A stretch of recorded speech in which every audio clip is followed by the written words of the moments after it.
am Bob Sanchez, reporting you from BBC. Today, we are accompanied by Health Minister Juan José Morales to talk about the recent Zika outbreak in Colombia. How are you, Mr. Morales? Pretty well, and you? Fine. Do you mind starting by telling us what is Zika? No, I do not. Zika is a mosquito-borne virus that can cause fever, rash, joint pain, and conjunctivitis. In some rare cases, it has also been linked to various central and peripheral nervous system injuries such as Guillain-Barré syndrome. The infection is usually mild and goes away on its own, but it can be serious for pregnant women. Zika can be passed from a pregnant woman to her fetus and can cause birth defects, including microcephaly. Zika is spread mostly by the bite of an infected Aedes mosquito. These mosquitoes are found in tropical and subtropical regions, including the Americas, Africa, and Asia. And why is it a problem in Colombia exactly? Well, recently many hospitals around the country have reported various cases of Zika, including pregnant women, the most vulnerable population to said virus. In fact, in the past month, we have acted in the Health Ministry with a plan approved by the government on the investigation of the status of Zika virus in the country, measuring different data.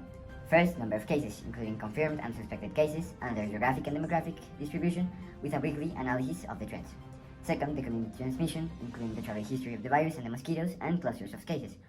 Third, the severity of the illness by analyzing hospitalization rates, birth defects, and Zika-related symptoms around the country. Fourth, the healthcare system capability by analyzing diagnostic availability, treatment resources, and prenatal care. Fifth, by analyzing the government response to previous viral outbreaks in terms of public health measures, surveillance systems, and resource allocation.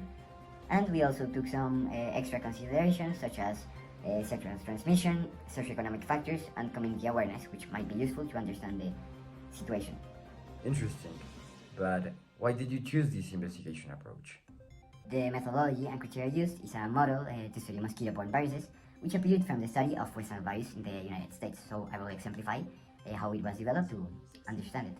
So for example, in this map, we can study the cases per state, which is crucial to understand the concentration in each place, the trends over time, the clusters of cases, travel history, and the places where the allocation of resources is necessary.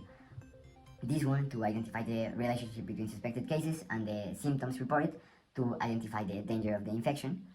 Also, it's important to analyze the geographical and climatic analysis of the region because as mosquitoes prefer humid and hot climates, if we know where these climates are, we can predict where the mosquitoes will be and therefore where the disease will be. Also, a demographic analysis might be useful as we know that women, because of their capacity to get pregnant, are more prone to be worstly affected by Zika. So by applying this model into Zika, we can better understand the independent, dependent, and control variables present in the Zika situation in the country, and understand better the relationships between them. So I'm just gonna give some example of the relationships. For example, independent variables such as climatic condition and socioeconomic factors can influence the geographical distribution of Zika cases, as areas with warm, humid climates and limited access to sanitation might see a higher concentration of cases. Also, controllable variables such as public health measures, including mosquito control programs and education campaigns, can directly affect the effectiveness of the outbreak control and reduce the number of cases. Wow, that's amazing.